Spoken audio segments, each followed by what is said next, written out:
আমি ওনাদের দুজনকে ক্ষমা করে দেব, তবে আমার একটা শর্ত আছে। ওনাদের দুজনকে একেবারে আমাদের জীবন থেকে, আমাদের চারপাশ থেকে চিরকালের মতো সরে যেতে হবে। আর কোনোদিন যেন ওনাদের ছায়াও আমাদের উপর না পড়ে। কাবির সাব্বিরের দিকে এক নজর তাকিয়ে আবার তার পেটে সজোরে একটা লাথি বসালো। বুটের আঘাতে সাব্বির কুকড়ে উঠতেই কাবির বাঘের মতো গর্জে বলল, শুনতে পেয়েছিস? আমার বিবিজান কি বলেছে? Get out from our life right now. Sabbir ব্যথায় গঙ্গাতে গঙ্গাতে কোনো মতে বলল, আমরা আজই এ দেশ ছেড়ে চলে যাব কাবির ভাই। আর কোনোদিন তোমাদের সামনে আসবো না, আমরা আজই ফ্লাই করব। সাবার এক মুহূর্ত দাঁড়ালো না, সাব্বিরকে টেনে তুলে নিয়ে প্রায় দৌড়ে হাসপাতাল থেকে পালিয়ে গেল। কেবিনে তখন এক অদ্ভুত নীরবতা। কাবির তিথির দিকে এগোতে চাইল, আর চোখে তখন একরাশ আকুতি। সবকিছু ঠিক করে নেওয়ার আকুলতা। প্রমার হাত ধরে সে কাবিরের দিকে শেষবারের মতো তাকালো। সে কাবিরকে উদ্দেশ্য করে বলল, আমি আমার নিজের বাসায় গেলাম। কারো যদি আমায় দেখার খুব বেশি মন চায়, তবে সে যেন কষ্ট করে সেখানে গিয়ে আমায় দেখে আসে। কথাটা শেষ করে তিথি কাবিরকে আর কোনো কথা বলার সুযোগ না দিয়ে প্রমাকে নিয়ে কেবিন থেকে বেরিয়ে গেল। কাবির সেখানে পাথরের মতো দাঁড়িয়ে রইল। তার ঠোঁটের কোণে একটা ম্লান হাসি ফুটে উঠল। সে মনে মনে বলল, অভিমান করেছ বিবিজান, ঠিক আছে। এই কাবির রহমান কায়নাত নিজের সব রাগ ধুয়ে মুছে তোমার ওই ভাঙা মন জোড়া লাগাতে তোমার দুয়ারেই আসবে। বাড়িতে পৌঁছানোর পর থেকে তিথির মনটা কেমন যেন ফাঁকা ফাঁকা লাগছিল। ধীর পায়ে নিজের চেনা রুমে এসে সে একটা স্বস্তির নিঃশ্বাস ফেলল। ঘড়ির কাঁটায় তখন দুপুর গড়িয়েছে। তিথি আর দেরি না করে উঁজু করে জোহরের নামাজ আদায় করে নিল। নামাজ শেষে জায়নামাজে বসে আল্লাহর কাছে নিজের অনাগত সন্তানের জন্য আর নিজের সংসারের জন্য চোখের জল ফেলল। মনটা শান্ত করার জন্য সে আলমারি থেকে কোরআন আর হাদিসের বই নিয়ে বসল। উল্টাতে উল্টাতে তার চোখ আটকে গেল একটি অধ্যায়ে। সুখী সংসারের 7 কাহন, আল্লামা মোহাম্মদ ইউসুফ লুধিয়ানবী এর লেখা। তিনি খুব মনোযোগ দিয়ে পড়তে লাগলো। সেখানে সুন্দর একটি জান্নাতি সংসার গড়ে তোলার ব্যাপারে 3টি চমৎকার হাদিস উল্লেখ করা ছিল। আল্লাহ রাসূল সাল্লাল্লাহু আলাইহি সাল্লাম বলেছেন, তোমাদের মধ্যে সেই ব্যক্তি সর্বোত্তম যিনি তার স্ত্রীর নিকট সর্বোত্তম, আর আমি আমার স্ত্রীদের নিকট তোমাদের চেয়ে উত্তম। তিরমিজি 3895। আরও রাসূল সাল্লাল্লাহু আলাইহি সাল্লাম বলেছেন, আমি কি তোমাদের জান্নাতি রমণীদের সম্পর্কে জানাবো না? তারা হলো এমন নারী যারা স্বামীকে গভীরভাবে ভালোবাসে এবং অধিক সন্তান প্রসবকারিণী। স্বামী তার উপর রাগান্বিত হলে সে তার স্বামীর হাতে হাত রেখে বলে, আপনি সন্তুষ্ট না হওয়া পর্যন্ত আমি চোখের পাতা এক করব না। সিলসিলাতুস সহিহা 287 নম্বর হাদিস। ছোট ছোট বিষয় নেকি এ সম্পর্কে রাসূল সাল্লাল্লাহু আলাইহি সাল্লাম বলেছেন, তুমি আল্লাহর সন্তুষ্টি লাভের আশায় যাই খরচ করো না কেন, তোমাকে তার প্রতিদান দেয়া হবে। এমনকি তুমি তোমার স্ত্রী মুখে যে লোকমাটি তুলে দাও তার জন্য। বুখারী 56। হাদিসগুলো পড়তে পড়তে তিথির চোখ জোড়া ভিজে উঠল। সে মনে মনে ভাবল, কাবির তো তাকে কত ভালোবাসে, তাহলে সে কেন এত অভিমান করে চলে এলো? ঠিক তখনই রুমে প্রবেশ করলেন তিথির মা তানিয়া মিথু। মেয়ের বিষণ্ণ মুখটা দেখে তিনি পাশে এসে বসলেন। তিথির মাথায় হাত বুলিয়ে মৃদু গলায় বললেন, কিরে মা, আবারও জামাইয়ের সাথে ঝগড়া হয়েছে? তিথি চোখ মুছে মায়ের দিকে তাকিয়ে জোর করে একটু হেসে বলল, না আম্মু, কোনো ঝগড়া হয়নি। তাহলে হুট করে এভাবে চলে এলি যে? তানিয়া মিথু কৌতূহলী চোখে চাইলেন। এমনি আম্মু, তোমার কথা খুব মনে পড়ছিল তাই। তিথি আমতা আমতা করে জবাব দিল। তানিয়া মিথু মেয়ের মনের অবস্থা বুঝতে পেরে আর ঘাটালেন না। আদর করে বললেন, ঠিক আছে, তুই বস, আমি তোর জন্য খাবার নিয়ে আসছি। তিথি মাথা নেড়ে বলল, আচ্ছা। খাবারের টেবিলে বসার পর তিথি চারপাশটা দেখে জিজ্ঞেস করল, আম্মু, আব্বু আসেনি এখনো? তানিয়া মিথু তরকারি বেড়ে দিতে দিতে বললেন, তোর আব্বুর একটা ইম্পর্টেন্ট ক্লাস ছিল, তাই এই পিরিয়ড টাইমে আসতে পারেনি, বিকেলের দিকে ফিরবে। তিথি ভাতের থালায় হাত দিয়ে একটু ইতস্তত করে বলল, আচ্ছা আম্মু, আব্বু যখন তোমার ওপর কখনো রাগ করতো তুমি কিভাবে সে রাগ ভাঙাতে? তানিয়া মিথু মেয়ের মুখে এমন প্রশ্ন শুনে হেসেই ফেললেন।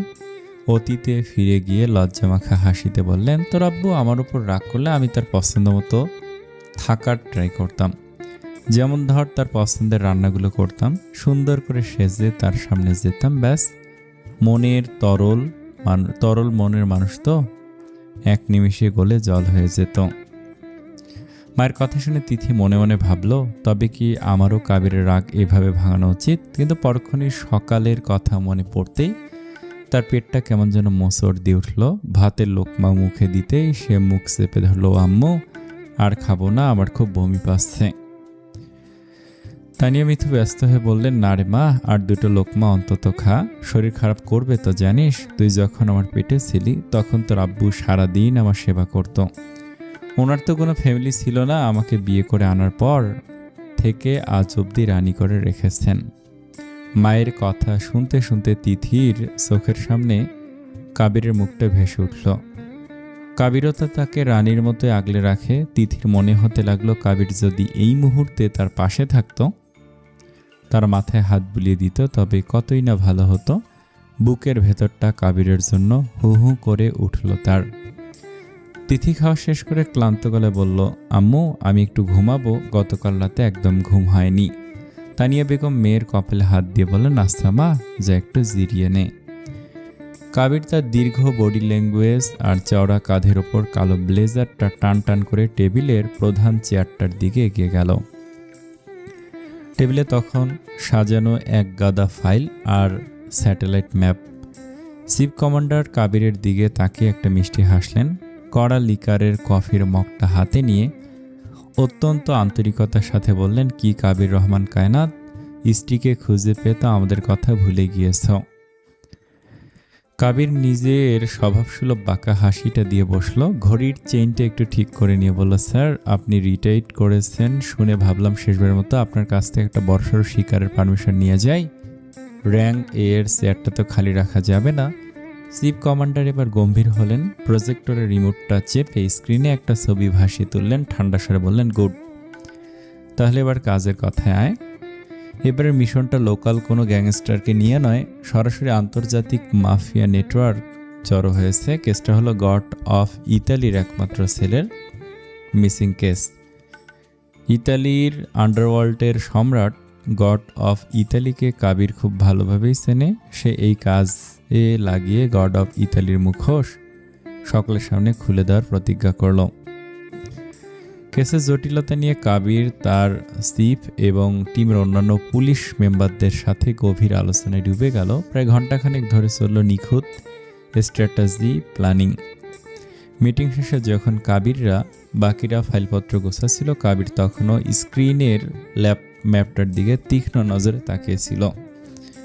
ঠিক তখনই জুনিয়র অফিসার রাইসা কফির দুটো মগ হাতে নিয়ে কাবিরের টেবিলের সামনে এসে দাঁড়ালো। রাইসা বেশ কিছুদিন ধরে কাবিরের এই ডেশিং পার্সোনালিটি আর ঠান্ডা মেজাজের উপর ক্রাশ খেয়ে বসে আছে। সে মগটা টেবিলের উপর রেখে একটু নার্ভাস, কিন্তু সরাসরি কাবিরের চোখের দিকে তাকিয়ে বলল, স্যার কাবির, একটা কথা বলার ছিল। আসলে অলরেডি সবাই জানে, তা আমি লুকাতে পারছি না। I really like you Kabir. রাইসার এমন আকস্মিক প্রপোজাল শুনে কাবিরের হাত এক সেকেন্ডের জন্য থমকে গেল, কিন্তু তার চোখে মুখে কোনো হেলদোল দেখা গেল না। সে অ্যাটিটিউড নিয়ে সোজা হয়ে দাঁড়ালো। 6 ফিট উচ্চতার কাবিরের সেই তীক্ষ্ণ চাউনি আর গম্ভীর ব্যক্তিত্বের সামনে রাইসা নিমিষে কেঁপে উঠল। কাবির এক পায়ে গিয়ে এসে নিজের প্রফেশনাল ভয়েসে বলল, মিস, দিস ইজ হেডকোয়ার্টার, এখানে পার্সোনাল ফিলিংসের কোনো জায়গা নেই। And for your kind information, Kabir Rahman Kaynat already booked by his বিবি জান। রাইসা দমে গেল, হাল ছাড়ল না। সে কাবিরের চলে যাওয়ার পথের সামনে দাঁড়িয়ে মিনতি করার মতো করে বলল, আই নো স্যার, আমি আপনার পার্সোনাল লাইফে ইন্টারফেয়ার করতে চাই না, বাট অন্তত পক্ষে আমার সাথে এক কাপ কফি তো খেতেই পারেন, জাস্ট এ ফ্রেন্ড। কাবির রাইসার দিকে তাকালো। তার চোখে তখন এক ভয়ঙ্কর সুন্দর ডেভিল হাসি ফুটে উঠল। সে নিজের সানগ্লাসটা চোখে পড়ে রাইসার কানের কাছে ঝুঁকে ফিসফিস করে বলল, আমার কফির কাপে শুধু আমার বিবিজনের হাতের স্পর্শ থাকে মিস, অন্য কারো ইনভিটেশন অ্যাকসেপ্ট করার অভ্যাস কাবির রহমান কায়নাতের নেই। Don't try to cross your limit. রাইসাকে পুরো স্তব্ধ আর হতভম্ব করে দিয়ে কাবির এক ঝটকায় রুম থেকে বের হয়ে তার নিজের 50 লাখ টাকা দিয়ে কেনা হোন্ডা সিভিকের দিকে পা বাড়ালো। হেডকোয়ার্টার থেকে বের হয়ে হোন্ডা সিভিকেতে উঠেই কাবির সোজা রওনা দিল ময়মনসিংহের সবচেয়ে বড় শপিং মল আড়ংয়ের দিকে। তার মাথার ভেতরে এখন একটাই চিন্তা আর অভিমানী বিবিজনের মুখে হাসি ফোটানো। তিথি কি পছন্দ করে তা কাবিরের চেয়ে ভালো আর কে জানে। তার বিবিজনের সবচেয়ে প্রিয় জিনিস হলো কাঁচের চুড়ি, লিপস্টিক, কসমেটিক্স আর বই। কাবির কালীশঙ্কর গুহ রোড, নতুন বাজার, ময়মনসিংহের আড়ং একটা এক্সক্লুসিভ কসমেটিক্স আর জুয়েলারি শপে গিয়ে ঢুকলো। সে দোকানে ঢুকলো, সেলসম্যানরা বেশ আন্তরিকতার সাথে তার কাছে এগিয়ে এলো। কাবির কাউন্টারে দাঁড়িয়ে গম্ভীর গলা বলল, আমাকে সবচেয়ে বেস্ট কোয়ালিটির লাল আর গাঢ় মেরুন রঙের কাঁচের চুড়ি দেখান, আর হ্যাঁ, লিপস্টিকের শেডটা যেন একদম ন্যাচারাল ডার্ক হয়। দোকানদার মুচকি এসে বলল, স্যার ম্যাডামের জন্য বুঝি, ওনার চয়েস তো দারুণ।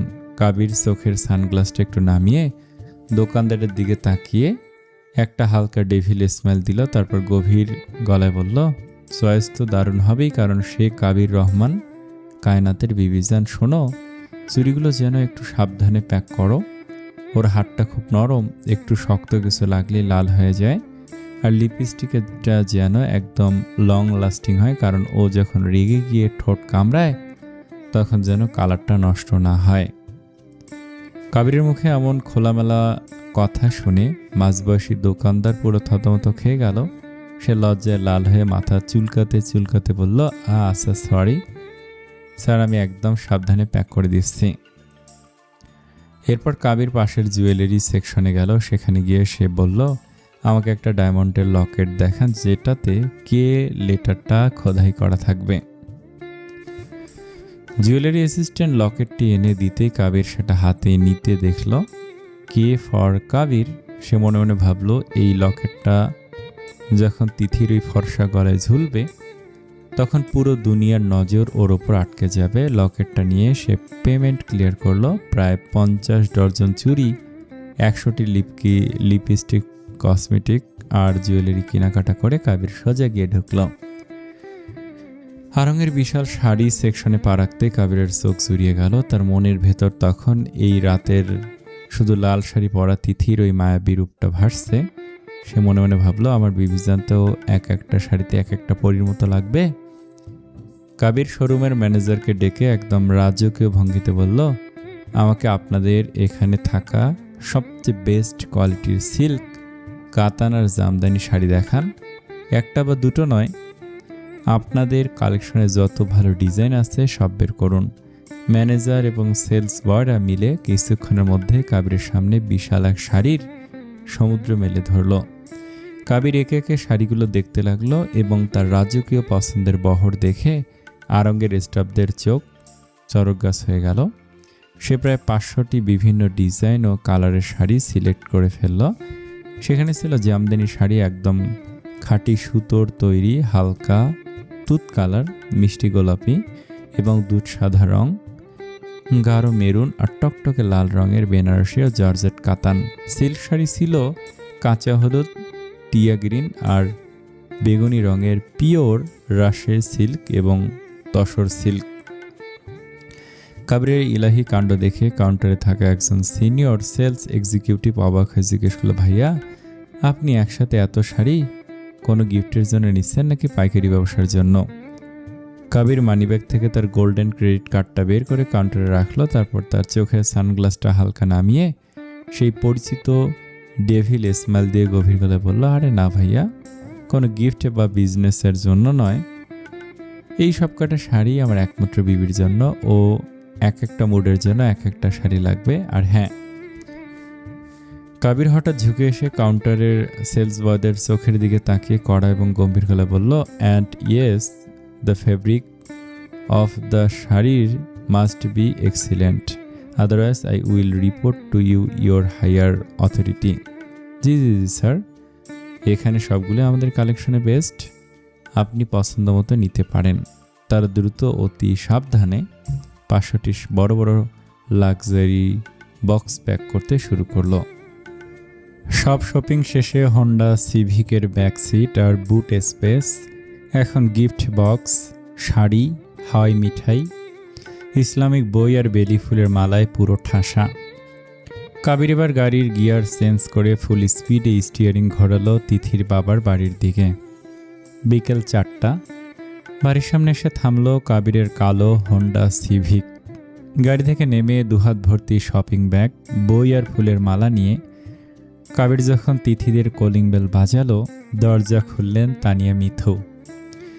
জামাইকে এই অসময়ে এত সব জিনিস সহ দাঁড়িয়ে থাকতে দেখে তিনি ভীষণ খুশি হলেন।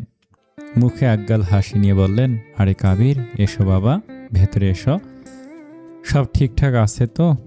তোমার তো এই সময় অফিসে থাকার কথা। কাবির ভেতরে ঢুকে সোফায় জিনিসগুলো রেখে মিষ্টি করে হেসে বলে, হ্যাঁ আম্মু, সব ঠিক আছে। আসলে ডিপার্টমেন্ট থেকে একটা নতুন আর খুব বড় মিশন পেয়েছি। এটা সলভ করতে পারলে আপনার জামাই একদম ব্যাং একে চলে আসবে, একদম র্যাঙ্ক একে চলে আসবে, পুরো ফোর্সে সুপ্রিম পাওয়ার পাবো। আর এই মিশনের জন্য অফিস থেকে কয়েক সপ্তাহের একটা লম্বা ছুটি নিয়েছি। ছুটির কথা শুনে তানিয়া বেগমের মুখটা খুশিতে চকচক করে উঠল। কাবির চারপাশটা একটু করে দেখে আমতা আমতা করে জিজ্ঞেস করলো, আচ্ছা আম্মু, মানে আন্টি, ও কি করছে? কি বললে বাবা? আন্টি, তুমি আমাকে আম্মুই ডাকবে? আমার তো আর কোনো ছেলে নেই, তুমি তো আমার ছেলে নাকি? জি আম্মু, ভুল হয়ে গেছে, বাড়িটা খুব শান্ত মনে হচ্ছে। ও কি ঘুমাচ্ছে? হ্যাঁ বাবা, এই অবস্থায় মেয়েরা একটু বেশি ঘুমায়, শরীর দুর্বল থাকে। তো তুমি এক কাজ করো, রুমে গিয়ে ওকে জাগাও, আমি রান্নাঘরে গিয়ে তোমার জন্য ঝটপট কিছু নাস্তা বানিয়ে নিয়ে আসছি। কাবির মনে মনে এই সুযোগটাই খুঁজছিল। সে তানিয়া মিথুকে ধন্যবাদ জানিয়ে ধীর পায়ে তিথির রুমের দিকে পা বাড়ালো। কালো ব্লেজারটা সোফায় ছুঁড়ে ফেলে কাবির অত্যন্ত ধীর পায়ে তিথির অন্ধকারাচ্ছন্ন রুমে গিয়ে ঢুকল। ঘরের মৃদু আলোয় বিছানায় শুয়ে থাকা তিথির মায়ায় ভরা মুখের দিকে তাকিয়ে কাবির পাথরের মতো দাঁড়িয়ে রইল। তিথি তখনও অবোধ শিশুর মতো হালকা হা করে ঘুমাচ্ছে। ওর ওই মিষ্টি ঘুমন্ত রূপ দেখে কাবিরের বুকের ভেতরটা মোচড় দিয়ে উঠল। সে বিছানার পাশে বসে আলতো করে তিথির মুখের ওপর ফু দিল। কাবির ঝুঁকে পড়ে অত্যন্ত সুন্দর আর আকুল গলায় ডাকলো, বিবিজান, শুনছ? ও বিবিজান, উঠো আর দয়া করে রেগে থেকো না আমার উপর। তিথির চোখের পাতা দুটো আলতো করে মেলল। ঝাপসা দৃষ্টিতে কাবিরকে সামনে দেখে ওর বুকের ভেতরটা খুশিতে নেচে উঠল।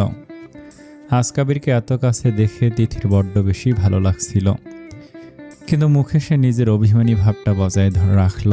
ধরফর করে বিছানায় উঠে বসতে তিথি ডানে বামে নিজের ওড়নাটা খুঁজতে লাগলো। ওর পরনে তখন একটা গাঢ় নীল রঙের থ্রি পিস, যা ওর ফর্সা শরীরে দারুণ মানিয়ে গেছে। তবে প্রেগন্যান্সির কারণে ওর পেটটা এখন অনেক বড় দেখাচ্ছে। কাবির তিথিকে ওড়না খুঁজতে দেখে বিছানা থেকে কিছুটা দূরে সরে দাঁড়ালো। তিথির ওড়নাটা নিজের গলায় পেঁচিয়ে নিয়ে একটা দুষ্টুমি ভরা হাসি নিয়ে বলল, কি খুঁজছো বিবিজান? এই নাও, ওড়নাটা এখন আমার গলা থেকে এসে নিয়ে পড়ো দেখি। তিথি লজ্জায় লাল হয়ে দুই হাতে মুখ আড়াল করে বলল, ইস, এমন করছেন কেন? আমার লজ্জা লাগে না বুঝি? ওড়নাটা দিন প্লিজ, কেমন জানি লাগছে ওড়না ছাড়া। ননো বিবিজান, আগে আমার কাছে এসো, তারপর ওড়না দেব। কাবির একরোখা গলায় বলল। তিথি বাধ্য হয়ে বিছানা থেকে নেমে এক পা দুপা করে কাবিরের দিকে এগিয়ে আসতে লাগলো। তিথিকে এই রূপে দেখে কাবির শুকনো ঢোক গিল। নীল কাপড়ের ওপর দিয়ে তিথির শরীরের প্রতিটি ভাঁজ স্পষ্ট বোঝা যাচ্ছে। ছোটখাটো দেহের মাঝে ওর গর্ভবতী পেটটা বিশাল বড় মনে হচ্ছে। কোমর পর্যন্ত ঘন কালো চুলগুলো দুলছে। কাবির পলকহীন চোখে এক বুক নিঃশ্বাস চেপে ধরে তিথির দিকে চেয়ে রইল। তিথি কাবিরের নাগালের মধ্যে আসতেই কাবির এক ঝটকা ওকে শক্ত করে নিজের বুকের সাথে জড়িয়ে ধরল। তিথির মাথাটা কাবিরের চওড়া বুক পর্যন্ত এসে ঠেকে গেল, কিন্তু আচমকা এই টানে তিথির বড় পেটটা কাবিরের শক্ত শরীরের সাথে চেপে যাওয়া সে একটু ব্যথা পেল। উফ! তিথি পেটে হাত দিয়ে কোকিয়ে উঠল। কাবির একদম মরিয়া হয়ে গেল। কি হয়েছে বিবিজান, বেশি লেগেছে? তিথি নিজেকে সামলে নিয়ে বলল, কিছু হয়নি, ওড়নাটা দিন না, কেমন উদাম উদাম লাগছে আমার। কাবির ওড়নাটা নিজের হাত উঁচুতে তুলে বলল, হাত উঁচু করো, ওড়নাটা কেড়ে নাও, এটা আমার থেকে। তিথি যে ওড়নাটা নিতে হাত বাড়ালো, কাবির সুযোগ বুঝে তিথির গোলাপি ঠোঁটে একটা গভীর চুমু খেয়ে বসল। তিথি স্তব্ধ হয়ে যেতেই কাবির ফিসফিস করে বলল, এইবার রাগটা কমেছে বিবিজান। তিথি ওড়নাটা না নিয়ে মুখটা ঘুরিয়ে নিল, নিজের পিঠের লম্বা চুলগুলো টেনে বুকের ওপর এনে শরীরটা ঢাকতে ঢাকতে বলল, কিছুটা, কিন্তু আপনি দিন দিন যে এত বেখালি হয়ে যাচ্ছেন কেন? যে কেউ আপনাকে যা ড্রিঙ্ক দেবে আপনি সেটাই চোখ বন্ধ করে খেয়ে নেবেন? কাবির তিথির কোমরে হাত শক্ত করে জড়িয়ে ধরে ওর চোখের দিকে তাকিয়ে গভীর কণ্ঠে বলল, if anyone gives me poison in your name, I will drink it without any hesitation বিবিজান। তিথি চট করে কাবিরের মুখের ওপর নিজের নরম হাতটা চেপে ধরল, চোখ বড় বড় করে বলল, এইসব ফালতু কথা কখনো বলবেন না, এইসব অলক্ষণে কথা শুনতে আমার একদমই ভালো লাগে না। ঠিক তখনই দরজার ওপাশ থেকে তানিয়া মিথু মিষ্টি গলায় কাবিরকে ডাকতে লাগলেন, কাবির বাবা, তুমি ড্রেসটা চেঞ্জ করে নাও, এই যে তোমার আঙ্কেলের মানে তোমার আব্বুর একটা নতুন লুঙ্গি আর গেঞ্জি রেখে গেলাম, পরে নাও। আম্মু, আমি একটু গোসল করব, খুব ফ্রেশ হওয়া দরকার। তারপর তিথির দিকে তাকে নাক কুচকে বলল, তিথি, তুমি কি আজকে গোসল করেছো? তোমার শরীর থেকে কেমন পচা গন্ধ আসছে। কি? আমি শুধু আজকে একটু গোসল করিনি তাই বলে পচা গন্ধ আসছে? দেখুন ডানে বামে তাকিয়ে চোখে বুঝি ছানি পড়েছে। তানিয়া মিতু দরজার আড়াল থেকে হেসে ফেলে বললেন, হ্যাঁ বাবা কাবির, পারলে ওর শরীরটা একটু মুছে দিও আর মাথায় ভালো করে শ্যাম্পু করে দিও তো, মেয়েটা আজকাল নিজের একদম যত্ন নেয় না। কাবির দরজার দিকে তাকে একটা চরম দুষ্ট হাসি দিয়ে চড়া গলায় বলল, ঠিক আছে শাশুড়ি আম্মু, আপনার মেয়েকে এখন আমার উপর ছেড়ে দিন, আমি ওকে একটু অন্যভাবে সেবা করব এখন। কাবিরের এমন কথা শুনে তানিয়া মিথু লজ্জায় লাল হয়ে আচ্ছা বাবা বলে দ্রুত সেখান থেকে চলে গেলেন। তিথি কাবিরের বুকে একটা কিল মেরে বললে, এই আপনি আম্মুর সামনে কি বললেন? হ্যাঁ, আম্মু এখন আমাদের নিয়ে কি ভাববে? আপনি দিন দিন একটা অসভ্য সিংহ হয়ে যাচ্ছেন। কি বললে বিবিজান? আর একবার বলো তো।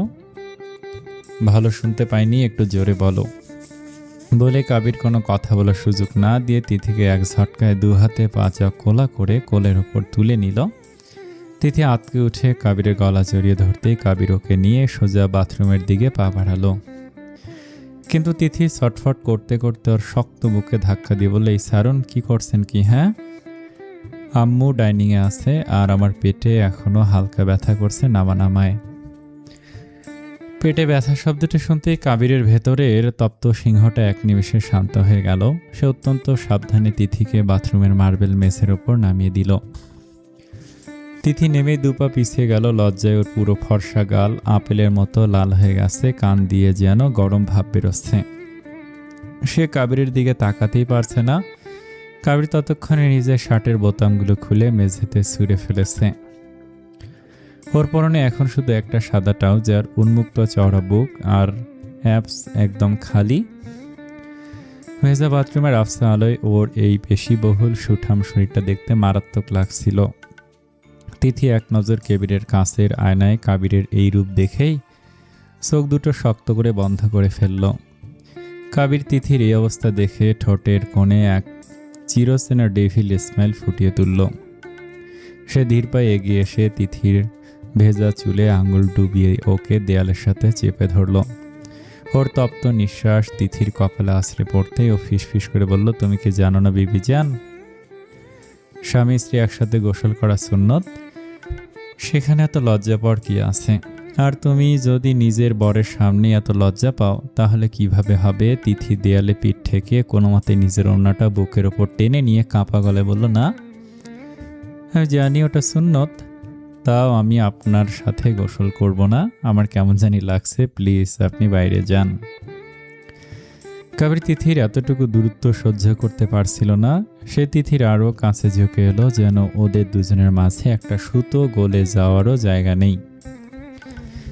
সে তিথির কানে লতিতে নিজের ঠোঁটছে একদম উন্মাদ গলায় ফিসফিস করে বলল, এখনও কেমন জানি লাগছে বিবিজান, নো প্রবলেম। এই একটা বেবি তো কেবল শুরু। আমাদের লাইফে যখন আরও 5 থেকে 10টা বেবি আসবে, তখন দেখবে এই কেমন জানি লাগা আর লজ্জা পাওয়া সব একেবারে ভেনিশ হয়ে গেছে। তখন আর এই বরের থেকে এভাবে দূরে পালাতে পারবে না। কাবিরের এই লাগাম ছাড়া কথাগুলো তিথির কানে পৌঁছাতেই ওর মাথায় যেন বজ্রপাত হলো। 5-10টা বাচ্চা! লজ্জায় তিথির মাথা একেবারে নুয়ে পড়ল। সে নিজের 2 হাতের তালুতে মুখটা পুরো লুকিয়ে ফেলল। লজ্জার তীব্রতায় ওর ফর্সা ঘাড় আর বুক পর্যন্ত লালচে আভা ছড়িয়ে পড়ল। কাবিরের তিথির এই চরম লজ্জাবনত রূপ দেখে আর নিজেকে সামলাতে পারল না। সে মুচকি হেসে শাওয়ারের নবটা অন করে দিল।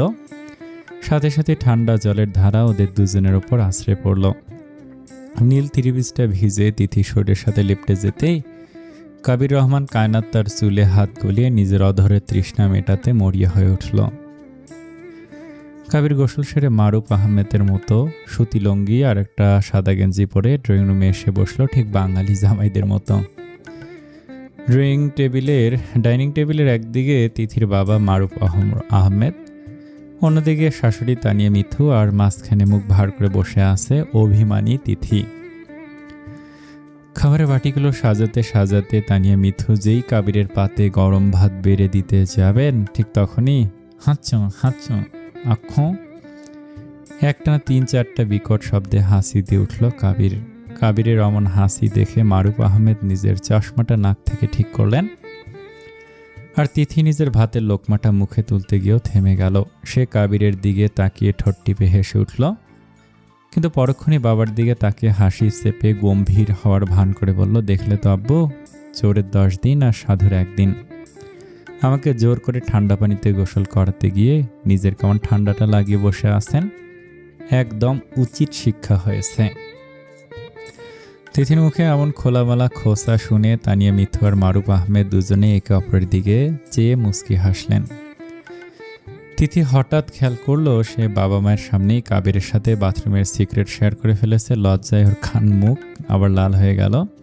সে চট করে মাথা নিচু করে ভাতে মন দিল।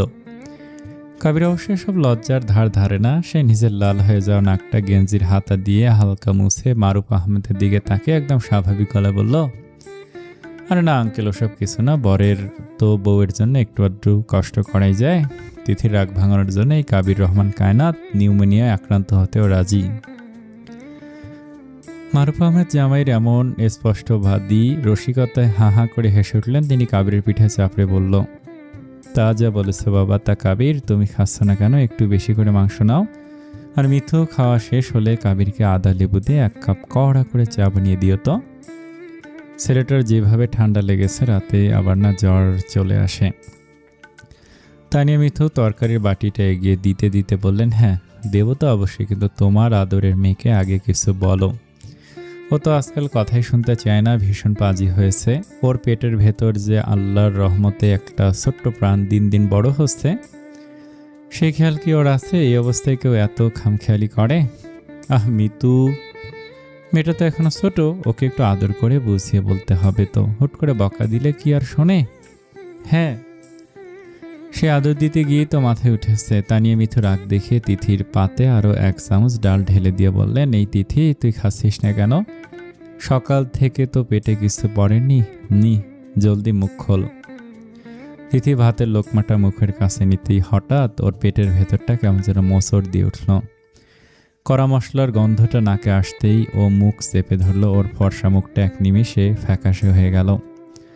নাম্মু, উফ, আমি আর খেতে পারছি না, আমার ভীষণ বমি পাচ্ছে বলেই তিথি টেবিল থেকে উঠে এক দৌড়ে বেসিনের দিকে চলে গেল। তানিয়া মিথু আরে মা শোন বলে মেয়ের পেছনে ছুটলেন।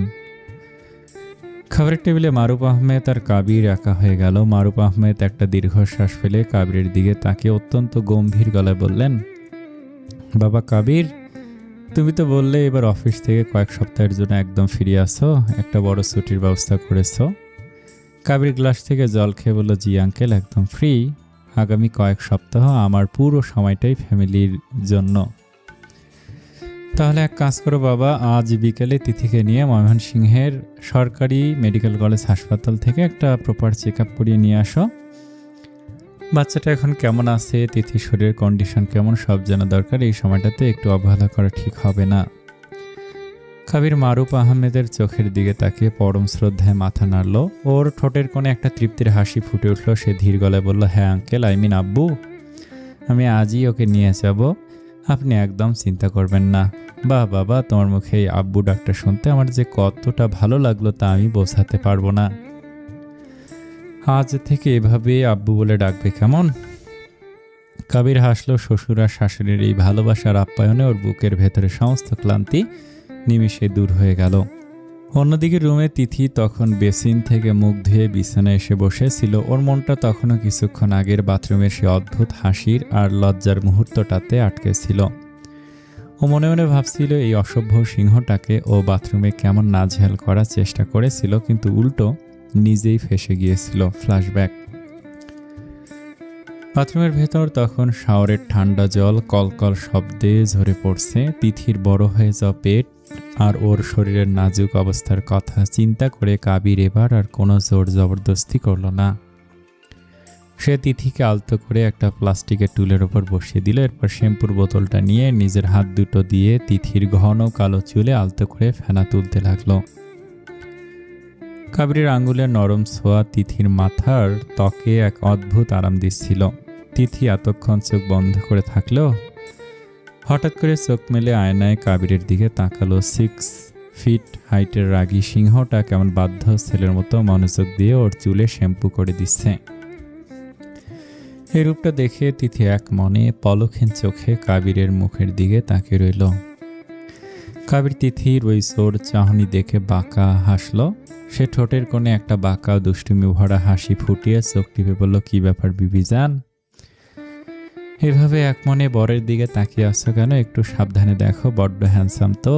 তোমার ওই ডাগর ডাগর চোখের কড়া নজর লেগে গেলে আমি তো শেষ।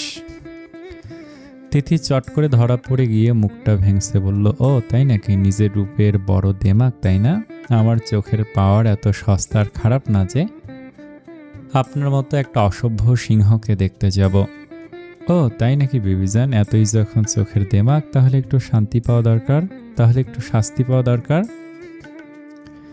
বলে কাবির কোনো সুযোগ না দিয়ে তিথির মাথায় মগ ভর্তি জল ঠেলে শ্যাম্পু ধুয়ে দিল আর আলতো করে ধাক্কা দিয়ে ওড়না শুদ্ধ ওকে বাথরুমের বড় বাথট্যাবের ভেতরের হালকা গরম জলের মধ্যে ফেলে দিল। তিথি আচমকা বাথট্যাবে পড়ে গিয়ে পুরো ভিজে একসা হয়ে গেল। এদিকে কাবির তখন শার্টের বোতাম খুলে আগেই ছুঁড়ে ফেলে দিয়েছিল। ওর শরীরে তখন কোনো গেঞ্জি ছিল না, পুরো গা খালি, আর পরনে ছিল কেবল একটা সাদা ট্রাউজার। উন্মুক্ত চওড়া বুক নিয়ে কাবির যখন বাথট্যাবের পাশে ঝুঁকে তিথিকে তুলতে গেল, তিথিও মনে মনে এক চরম দুষ্টুমির ফন্দি আটল। তিথি বাথট্যাবের জলে বসে হাত দিয়ে জল ছিটিয়ে কাবিরকে একেবারে ভিজিয়ে দিল।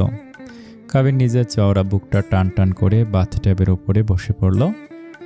তিথির একদম কাছে এসে গভীর চোখে তাকিয়ে বলল, তুমি তো আমাকে জল ছিটিয়ে পুরো ভিজিয়ে দিলে জল পড়িয়ে। আমার এই তপ্ত শরীরে তোমার হাত থেকে ছিটকে আসা জলের ছোঁয়া বড্ড মারাত্মক লাগছে। হ্যাঁ, কি আমার ডায়লগ মারছেন? ওনার আশা কলিজার খাসি, একটু কাছে আসুন তো, কানের কাছে একটা সিক্রেট কথা বলি। কাবির ভাবল তিথি হয়তো সত্যি কোনো রোমান্টিক কথা বলবে। সে বেশ আগ্রহ নিয়ে নিজের কানটা তিথির ঠোঁটের কাছে এগিয়ে নিয়ে গেল। তিথি সুযোগ বুঝে কাবিরের কানটা হালকা করে কামড়ে দিয়ে ওকে এক ধাক্কায় বাথট্যাবের জলের মধ্যে ফেলে দিল। কাবির ধপাস করে বাথট্যাবে পড়ে গিয়ে তিথির মুখোমুখি বসলো। তিথি মুখ বেঁকিয়ে বলল, শুনুন, আপনি না একদম রোমান্স করতে জানেন না, বুঝলেন? ওই সিনেমা নাটকের ডিপজলের মতো শুধু ভিলেনগিরি আর গন্ডামি করতে পারেন। রোমান্স আপনার দ্বারা হবে না। ও তাই নাকি বিবিজান? কাবির এবার বাথট্যাবের জলের মধ্যে তিথির কোমর জড়িয়ে ধরে একদম কাছাকাছি চলে এলো। ওদের দুজনের নিঃশ্বাস একে অপরের মুখে আছড়ে পড়ছে। কাবির ডাক লাইনে ফিসফিস করে বলল, এই যে তুমি আর আমি এক বাথট্যাবে এত কাছাকাছি বসে আছি, এই যে আমার মতো একজন হ্যান্ডসাম পুরুষ তোমার এত সামনে খালি গায়ে বসে আছে, তোমার কি মনে কিছু করতে চাইছে না? তিথি কাবিরের উন্মুক্ত দেহের দিকে ধারালো চোখে তাকিয়ে জোরে একটা শুকনো ঢোক গিলল। ওর বুকের ভেতর তখন ধকধক করছে। সে নিজের থতমত ভাব আড়াল করে বলল, না না, আমার আবার কি করতে মনে চাইবে? আমি কি পাগল নাকি যে আপনার সাথে এসব কি সব করতে যাব? একদম দূর হন। কাবির একটা ডেভিল হাসি দিয়ে বলল, ও তুমি পাগল নাও? তাহলে এসো, আমি তোমাকে একটু পাগল করে রোমান্স করা শেখাই।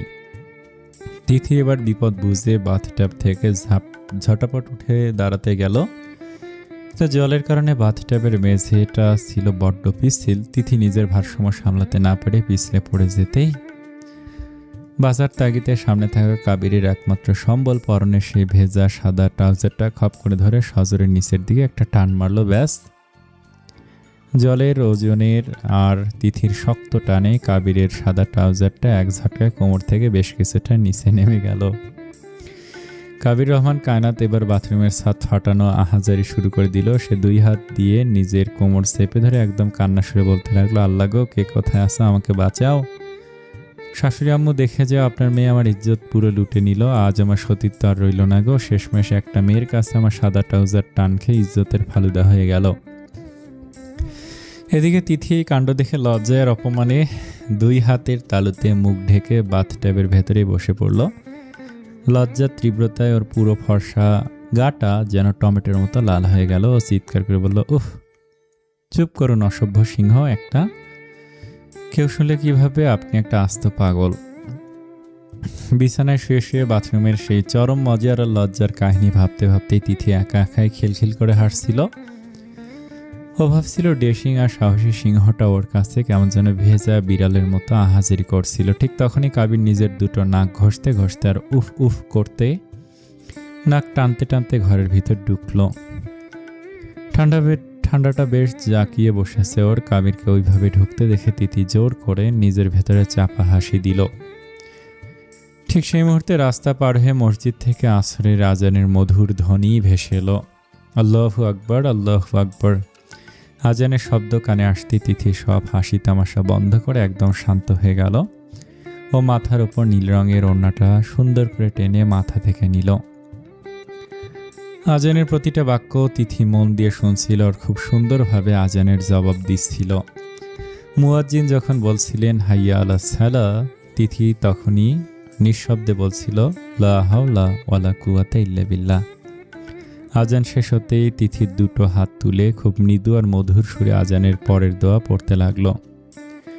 আল্লাহুম্মা রাব্বা হাজির দাওয়াতি তাম্মা ওয়াসসালাতুল কামিয়াহ আতি মুহাম্মাদিন আসিলাকাল ফাজিলা আবাসু মাকামাম মাহমুদিল্লাজি ওয়াত্তাহ। হাদিস শরীফে আছে, হযরত জাবের বিন আবদুল্লাহ রাদিয়াল্লাহু তাআলা আনহু থেকে বর্ণিত, রাসূল সাল্লাল্লাহু আলাইহি ওয়াসাল্লাম বলেছেন, যে ব্যক্তি আজান শোনার পর এই দোয়া পড়বে, কিয়ামতের দিন তার জন্য আমার শাফায়াত বা সুপারিশ ওয়াজিব হয়ে যাবে। বুখারী শরীফ 614 নম্বর হাদিস। তিথি দোয়া শেষ করে যখনই হাত মুখ মুছল, কাবির পেছন থেকে এসে ওকে ভীষণ নরমভাবে জড়িয়ে ধরে ওর ঘাড়ে মুখ গুজল। ঠান্ডা নাকের স্পর্শ লাগতেই তিথি ঝিমিয়ে উঠল। ও কাবিরের হাত দুটো সরিয়ে দিয়ে মুখ ঘুরিয়ে কড়া গলা জিজ্ঞেস করলো, এইসব বাপের বাড়ি এসেও শুরু করবেন না? আগে বলুন, আজকে কয় ওয়াক্ত নামাজ পড়েছেন? কাবির স্বভাব মতো মাথা চুলকে ফিসফিসানি গলায় বলল, এক ওয়াক্ত না বিবিজান, আজকে খুব ঝামেলায় ছিল তো। কি এক ওয়াক্ত নামাজে পড়েননি যান? আগে এখনই গিয়ে আসরের নামাজ পড়ে আসুন, পরের কথা পরে হবে। যদি নামাজ না পড়ে আসেন তাহলে এখন থেকে আপনার সাথে আমার কোনো কথা নেই। তিথির নামাজ না পড়ার কড়া হুমকি শুনে সে আর কোনো কথা বলার সাহস পেল না। একদম বাধ্য ছেলের মতো মাথা নিচু করে ঘর থেকে বের হয়ে উজু করার উদ্দেশ্যে ওয়াশরুমের দিকে পা বাড়ালো। আসরের নামাজ শেষ করে তিথি জায়নামাজি বসে রইল। উজু করে পবিত্র হয়ে আসরের নামাজ পড়ে আসার পর কাবিরের চেহারায় এখন অদ্ভুত এক স্নিগ্ধতা। সে আর কোনো দুষ্টুমি না করে একদম শান্ত ছেলের মতো এসে জায়নামাজের ওপর বসা তিথির কোলের ওপর নিজের মাথাটা রেখে শুয়ে পড়ল। তিথি পরম মমতায় কাবিরের ঘন চুলে নিজের নরম আঙুলগুলো ডুবিয়ে দিল। কাবির চোখ বন্ধ করে তিথির কোলের উমে এক জান্নাতি শান্তি খুঁজে পাচ্ছিল। তিথি তখন মৃদু আর অত্যন্ত মধুর সুরে কোরআন মাজিদ থেকে সূরা আন-নাবা তিলাওয়াত করতে শুরু করলো। সুরের মূর্ছনায় পুরো ঘর যেন এক পবিত্র আলোয় ভরে উঠল। সূরা আন-নাবার ফজিলত হাদিস ও ইসলামের বিভিন্ন বর্ণনা অনুযায়ী সূরা আন-নাবা তিলাওয়াত করার অনেক ফজিলত রয়েছে। আল্লাহ রাসূল সাল্লাল্লাহু আলাইহি সাল্লাম বলেছেন, যে ব্যক্তি নিয়মিত সূরা আন-নাবা পাঠ করবে, কিয়ামতের দিন আল্লাহ তাআলা তাকে ঠান্ডা ও সুশীতল পানীয় দ্বারা আপ্যায়িত করবেন এবং এছাড়া এই সূরা নিয়মিত তিলাওয়াত করলে মনের ভয় ভীতি দূর হয় এবং আল্লাহর প্রতি ইয়াকিন বাড়ে। তিথির মুখের সে মায়াবী তিলাওয়াত শুনতে শুনতে কাবিরের চোখের কোণ দিয়ে এক ফোঁটা জল গড়িয়ে পড়ল। তিথি তিলাওয়াত শেষ করে আলতো করে কোরআন শরীফটি পাশে রাখল। তারপর সে নিচের দিকে ঝুঁকে কোলের উপর শুয়ে থাকা কাবিরের ফর্সা কপালে গভীর ও দীর্ঘ একটা ভালোবাসার চুমু এঁকে দিল। তিথির ঠোঁটের সেই কাবিরের পুরো শরীরে এক শিহরণ জাগিয়ে তুলল। তিথি আস্তে করে কাবিরের কানের কাছে নিজের মুখটা নিয়ে গেল। ওর গরম নিঃশ্বাস কাবিরের কানে লাগতে অত্যন্ত আকুল আর ফিসফিসিনি গলায় বলল, আপনি আমাকে এত ভালোবাসেন কেন স্বামীজান?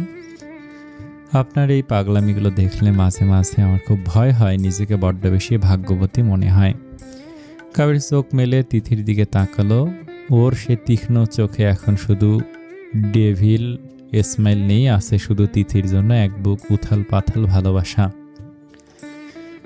তিথির মুখের সে জান ডাকটা শোনার পর কাবিরের বুকের ভেতর যেন আনন্দের এক তীব্র ঝড় বয়ে গেল। সে তিথির কোলের ওপর থেকে চট করে ওর কোমরে দুই হাত জড়িয়ে ধরল। নিজের তীক্ষ্ণ চোখ দুটো তিথির মায়াবী চোখের ওপর স্থির করে আকুল গলায় বলল, আর একবার ডাকো না বিবিজান, আর একবার জাস্ট এই নামে ডাকো। তিথি চট করে মুখটা ঘুরিয়ে নিয়ে লাজুক হেসে বলল, পারবো না, একবারের বেশি বলা যাবে না। আরে বলো না, তুমি আর একবার ডাকলে তোমার জন্য একটা না এক গাড়ি সারপ্রাইজ গিফট আছে। কাবির চোখ টিপে লোভ দেখানোর ভঙ্গিতে বলল, না, আমার বড্ড লজ্জা লাগে, আমি পারবো না। তিথি দুই হাতে নিজের লাল হয়ে যাওয়া গাল দুটো আড়াল করার চেষ্টা করলো। কাবির তিথির হাত দুটো আলতো করে সরিয়ে দিয়ে ওর একদম কাছাকাছি এসে ফিসফিস করে বলল, বলো না বিবিজান, তোমার এই বরের জন্য এক সেকেন্ডের জন্য লজ্জাটা ভুলে একবার জাস্ট ভালোবেসে ডাকো। কাবিরের এমন আকুলতার গভীর চাহনির সামনে তিথি আর নিজেকে ধরে রাখতে পারল না। পুরো কেঁপে উঠে আধো আধো কাঁপা কাঁপা গলায় কাবিরের চোখের দিকে তাকিয়ে বলল, জান, আসসালামু আলাইকুম। আর এক পর্ব আছে, আগামীকাল গল্পটা শেষ হবে, তারপরে নতুন গল্প আসবে। আপনারা যারা এখনও আমার চ্যানেলটি সাবস্ক্রাইব করেন নাই, প্লিজ সাবস্ক্রাইব করুন। আর ভালো থাকবেন, বাই।